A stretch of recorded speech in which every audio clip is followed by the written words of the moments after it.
One night, Henry and Gordon were alone with James. Although Sir Topham Hatt was beginning to think well of him, whenever a chance came, the other engines would talk of nothing but bootlaces. "Remember when they had to use a bootlace to get you out of trouble, James?" they would tease. James tried to get back by talking about Henry, who got shot up in a tunnel, and Gordon, who got stuck on a hill. But they wouldn't listen. "You talk too much, little James," said Gordon. "A fine, strong engine like me has something to talk about. I'm the only engine who can pull the express. When I'm not there, they need two engines. Think of that.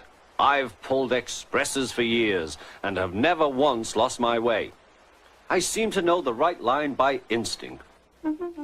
Every wise engine knows, of course, that the signalman sets the switches to make the engines run on the right tracks. But Gordon was so proud he had forgotten. "Wake up, James," said Gordon next morning. "It's nearly time for the express." "What are you doing? Odd jobs?"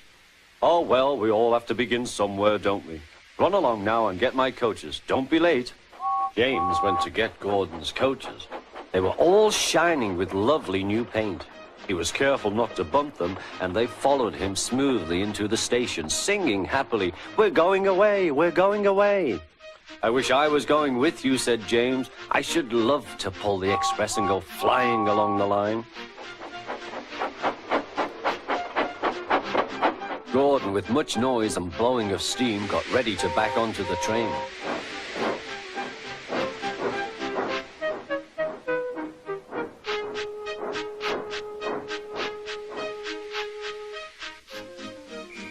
Sir Topham Hatt was on the train with other important people, and as soon as they heard the conductor's whistle, Gordon started. Look at me now," he puffed, and the coaches glided after him. "Poop, poop, poop, poop, poop. Goodbye, little James. See you tomorrow." James watched the train disappear and then went back to work. He pushed some freight cars into their proper sidings and went to fetch the coaches for another train. James had just brought the coaches to the platform when he heard a mournful noise. There was Gordon trying to sneak into the station without being noticed. "Hello, Gordon. Is it tomorrow?" asked James. Gordon didn't answer. He just let off steam feebly. "Did you lose your way, Gordon?" said James. "No, it was lost for me. I was switched off the main line onto the loop. I had to go all round and back again." "Perhaps it was instinct," said James. Meanwhile, all the passengers hurried to the ticket window. "We want our money back," they shouted. But Sir Topham Hatt climbed onto a cart and blew the conductor's whistle so loudly that they all stopped to look at him. Then he promised them a new train at once. "Gordon can't do it," he said. "Will you pull it for us, James?" "Yes, sir, I'll try." So James was coupled on and everyone got in. "Do your best, James," said Sir Topham Hatt. Come along, puffed James. You're pulling us well, sang the coaches.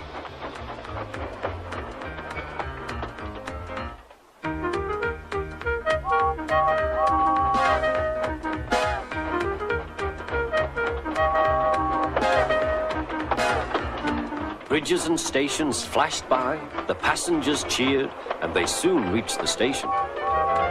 Everyone said thank you to James, and Sir Topham Hatt was very impressed. "Well done," he said. "Would you like to pull the express sometimes?" "Yes, please," answered James. Next day, when James came by, Gordon was pushing freight cars. "I like some quiet work for a change," he said. "I'm teaching these cars manners. You did well with those coaches, I hear." "Good, we'll show them." And he gave his cars a bump. James and Gordon are now good friends. James sometimes takes the express to give Gordon a rest. Gordon never talks about bootlaces, and they are both quite agreed on the subject of freight cars.